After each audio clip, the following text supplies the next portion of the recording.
शहर की तरफ जाते वक्त धनु फिर से उसी वृक्ष के पास जा पहुंचा। अपने गुस्से के मारे वो वहीं बैठ गया और उसने वही शब्द दोहराए। उसकी आवाज सुनकर वे सातों परियां फिर से वृक्ष के नीचे उतरी और उससे पूछने लगी, पतीले का क्या हुआ? तब धनु ने आक्रोशित होकर पतीले के विषय में सब कुछ बता दिया। लेकिन ऐसा कैसे हो सकता है? हमने आपको जो पतीला दिया था वो जादुई पतीला है, कोई ऐसा वैसा पतीला नहीं है। जरूर आपसे कोई गलती हुई होगी। नहीं, तुम सब लोग झूठ बोल रही हो। मेरे साथ तुम लोगों ने धोखा किया है। धनु की ऐसी बातें सुनकर उन परियों ने उसे फिर से एक चूल्हा दिया और कहा, तुम इस चूल्हे को लेकर अपने घर जाओ। जब भी तुम्हें कुछ खाने का मन करे तो एक पतीले में पानी भरकर इस चूल्हे पर रख देना। और तुम्हें जो कुछ भी खाना है वो तुम कह देना। जैसे ही तुम कह दोगे तो वही चीज बनकर तैयार हो जाएगी और इस तरह से तुम्हारा परिवार कभी भूखा नहीं सोएगा। उन परियों की मासूमियत को देखकर धनु को लगा कि शायद हो सकता है पहली बार कोई गलती हुई हो इन परियों से। इसीलिए उसने दूसरी बार वो चूल्हा रख लिया और परियों का धन्यवाद करते हुए बोला, ठीक है, धन्यवाद, लेकिन मैं पहले ही बता रहा हूँ, अगर तुम लोग मेरे साथ कोई मजाक कर रहे हो तो मुझे अभी भी बता दो। मेरे पास इस मजाक के लिए कोई वक्त नहीं है। नहीं, हम तुम्हारे साथ कोई मजाक नहीं कर रहे। हम तुम्हारी सच में मदद करना चाहते हैं, इसीलिए तुम्हें ये चूल्हा दिया है। तुम इसे संभाल कर रखो और देखना, घर जाते वक्त ही तुम जो बोलोगे इसमें बनकर तैयार हो जाएगा। उन परियों की बात मानते हुए धनु फिर से अपने गांव की ओर चल पड़ा। रास्ते में जाते वक्त उसे फिर से रात हो गई।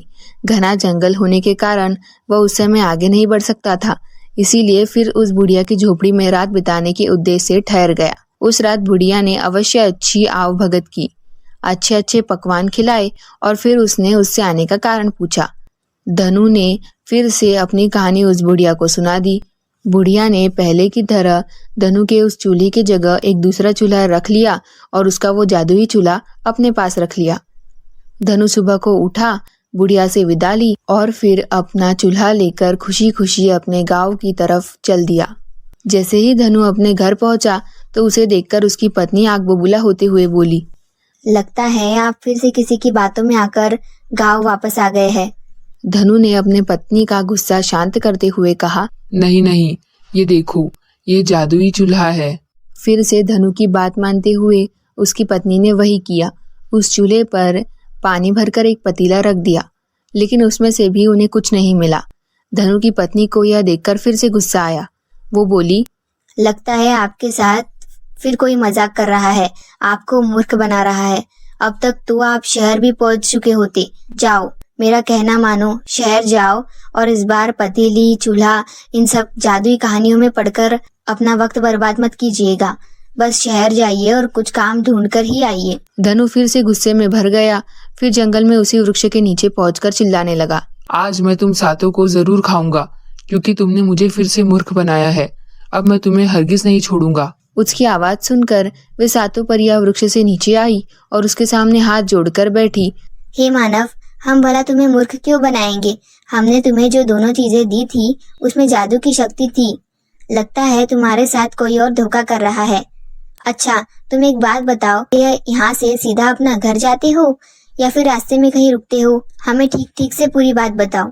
हाँ, मैं जाते वक्त एक बुढ़िया के घर में ठहरता हूँ, क्योंकि जाते वक्त मुझे बहुत देर हो जाती है। अच्छा, तो क्या तुमने इन जादुई चीजों के बारे में उस बुढ़िया से कुछ कहा था? हाँ, उस बुढ़िया ने जब मुझे वहाँ रुकने का कारण पूछा तो मैंने उन्हें सब कुछ बता दिया था। हे मानव, हमें लगता है वो बुढ़िया बड़ी लालची है और वही तुम्हें धोखा दे रही है। अब तुम ऐसा करो, हम तुम्हें एक डंडा दे रहे हैं और उस बुढ़िया के झोपड़े में जाकर डंडे से कहना, जिसने भी मेरा पतीला और चूल्हा चुराया है उसको पीटना शुरू कर दो, चाहे वो बुढ़िया हो या अन्य। फिर डंडा उसे तब तक पीटता रहेगा जब तक तुम्हारी दोनों चीजें तुम्हें मिल नहीं जाती।